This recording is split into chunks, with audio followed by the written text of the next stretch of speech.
Hey guys, continuing the discussion in our For the Life of the World series. We're at week number 4, point number 2. God calls us to remove barriers and cultivate the conditions for flourishing. Now, I want to tell you, I think that is a very powerful sentence.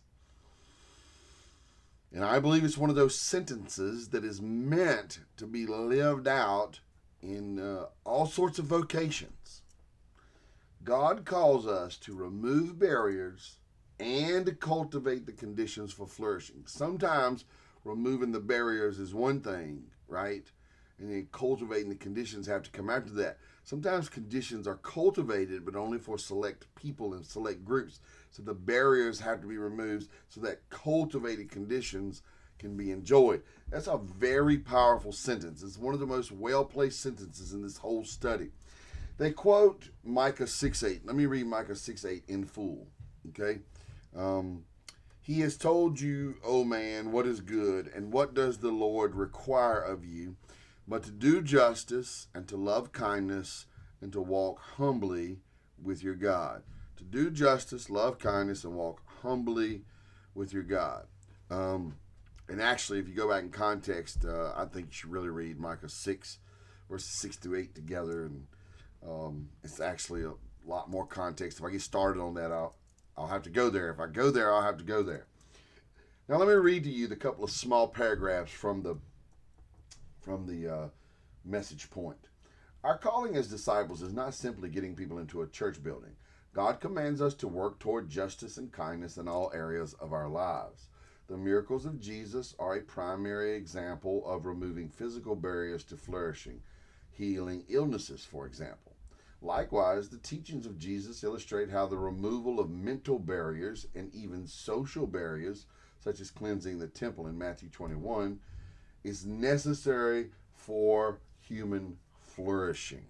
Um, I get really excited about this topic, okay, because I believe this is where the church can be really active and gospel active, not just cultural active. What does it look like to remove barriers and cultivate conditions for flourishing? I believe you go back to creative service, and this is one of those things that is true across all sorts of vocations. But what I really get excited about is I believe that Micah 6:8 is really a discussion on the major parts of living love. Um, Now, let's pause for a second on our thought on this point and talk a little bit about what living love, what love is, what living love is. Now, you guys have likely heard me say many, many times, I do not think that love can just be called an emotion. Look at how many pop songs, I don't know how many times I've referenced Tina Turner saying, what's love got to do with it? Love is just a secondhand emotion. Might have made for a hit pop song, but it's just not true. I think that one pop song gets at the pursuit of love a whole lot more accurately when they say, I want to know what love is. There's a yearning there. And he says, and I want you to show me. In other words, they know it goes beyond speech and it goes beyond feeling. And that to feel it and to be able to speak of it is to have experienced it. So it's experiential and it's tangible. And so I think when we think of love, we should measure, as the theologians tell us. Had been long read The Difficult Doctrine of the Love of God, and right now we're reading R.C. Sproul's book God's Love, and we're looking at love exemplified in all the books of the Bible as a My Life Matters staff. So I've been thinking about love a lot. So I think when we understand love, these theologians would agree. We first need to look at the inner Trinitarian relationship, the relationship within the Godhead, and then we want to look at all the ways God expressed His nature of love within the Godhead and toward mankind. And just the easy home run example when you're doing a 10-minute devotion, the easy home run example is, for God so loved the world that he gave his only begotten son. And how did he give him? On a cruel cross. God loved, so God gave. And in giving, the gift was benevolent toward recipients.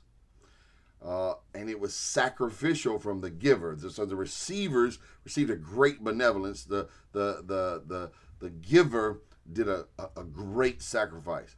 So we might say love always involves, real love always involves benevolent sacrificial action.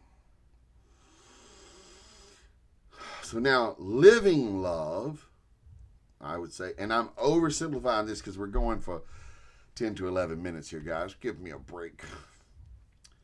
Living love is looking at the needs of others, caring for others, and saying, what sort of benevolent, sacrificial giving can I do? Giving of my time, talent, and treasure. And so, to go back to this point, God calls us to remove barriers and cultivate the conditions for flourishing. And they point us to Micah 6:8. I believe Micah 6:8 reveals 3 acting elements of living love. What do I see there? Do justice, love kindness, walk humbly with your God. In this case, if you're looking at,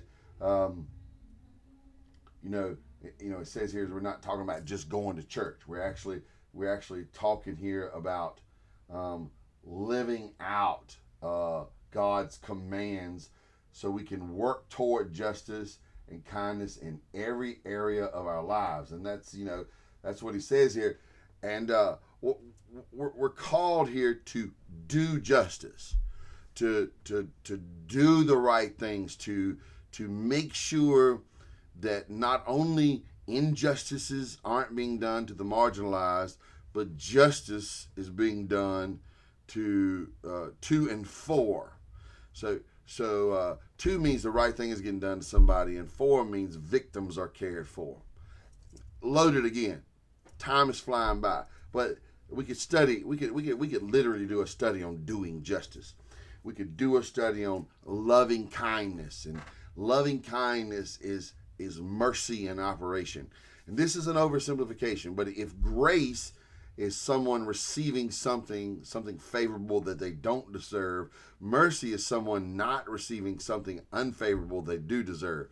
Like if you came to work an hour late and your boss, you got paid by the hour, and your boss not only didn't penalize you but paid you for that hour, you've been shown grace and mercy. Grace in the generous gift of an hour's wage when you didn't work it, and mercy in no penalty for missing an hour of work. So, do justice, love kindness, or love mercy, you'll see in some translations, is a really critical element of living love, benevolent sacrificial action that cares for others. And then and walking humbly means it's a sign of faithfully journeying under God, under his authority, under his lordship, under his leadership. And so if you were to think about doing justice, loving kindness, and walking humbly with God, these are all part of this really dynamic love relationship between God and ourselves, and it gets lived out, and I won't go there, but I think of where it says in Romans, owe no one anything except love, right? And God is saying, like, there's this incredible debt that you have toward me, right? And I want you to pay it in how you live toward others. And so when we think about removing barriers and creating conditions for flourishing, what we're always talking about is knocking down barriers that keep people out and creating conditions that allow people to pursue all the good things that God has for us, okay? And so, you can look back at the civil rights movement. Let's say you got this society where there's plenty of work, but people can't get it equal wage. And you say, wow, what can we do to knock down the barrier of racism and get people to these good jobs where they have the same opportunities to make the same sort of financial gain that other people have? That's just one illustration. There could be all kinds of illustrations, right? But what I want to say, I see time is flying by. What I want to say clearly is that this call to pursue order is expressed as we literally work to remove barriers and cultivate conditions for flourishing by living in a dynamic love relationship with God that gets expressed in how we treat and do for others. Benevolent, sacrificial action that cares for people. Living love. Peace.